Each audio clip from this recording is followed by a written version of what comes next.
गिरिराज जी की लीला हम मनुष्यों की ही लीला है।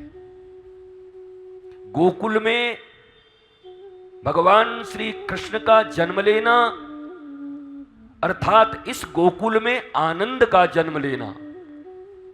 मनुष्य जब आनंदित होता है, ज्ञान वैराग्य और भक्ति से संपन्न होता है, तब उसके जीवन में जितनी बाधाएं हैं, जितने भी कमियां हैं, ये जितनी कमी है काम क्रोध मद मोह लोभ मात्सर्य, इन्हें मिटाया तो नहीं जा सकता पर इन्हें मोड़ा जा सकता है।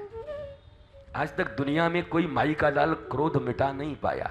बोले कोई बहुत, कोई मैया को लाल पैदा नाई भयो जो काम मिटा दे महाराज। अभी तो भोलेनाथ का नाम ले लिया मैंने आपको, देवाधिदेव महादेव का।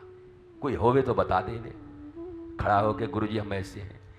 काम भी नहीं मिटेगा, क्रोध भी नहीं मिटेगा, लोभ भी नहीं मिटेगा, मोह भी नहीं मिटेगा।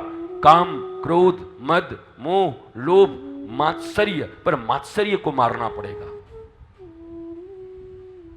ये रामचरितमानस में हनुमान जी ने भी मार दिया सुंदर कांड में, और हमारे भी श्रीमद् भागवत के प्रथम स्कंद के दूसरे श्लोक जो दूसरा मंगलाचरण है उसमें भी इसी मात्सर्य का वर्णन है।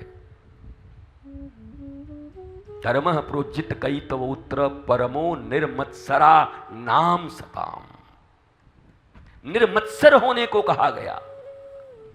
मत्सरता जीवन में है तो जो विशेष वस्तु शिवदम कल्याणकारक,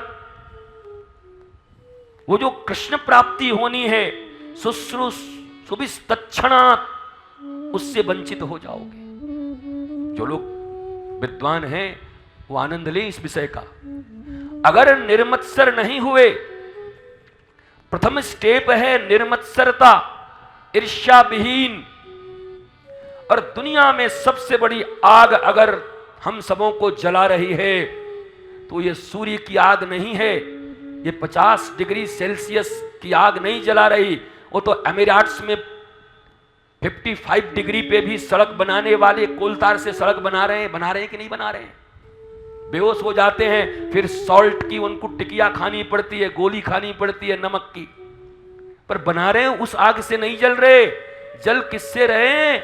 बोला ईर्ष्या की आग से जल रहे हैं, द्वेष की आग से जल रहे हैं। सुनो, दूसरों के दुख में दुखी होना ये तो समझ आता है कि हां होना चाहिए, पर इससे भी बड़ी बात है दूसरे के सुख में परम सुखी होना अगर सीख गए तभी दाऊ दयाल और कृष्ण की कृपा मिलेगी, नहीं तो नहीं मिलने वाली। ध्यान दे लो इस सिद्धांत पर। हम तो महाराज जी किसी का दुख देखते हैं तो दुखी हो जाते हैं, और सुख देख के बोला हम तो गांव के साथ पड़ जाते हैं कि कैसे इसको खत्म करें।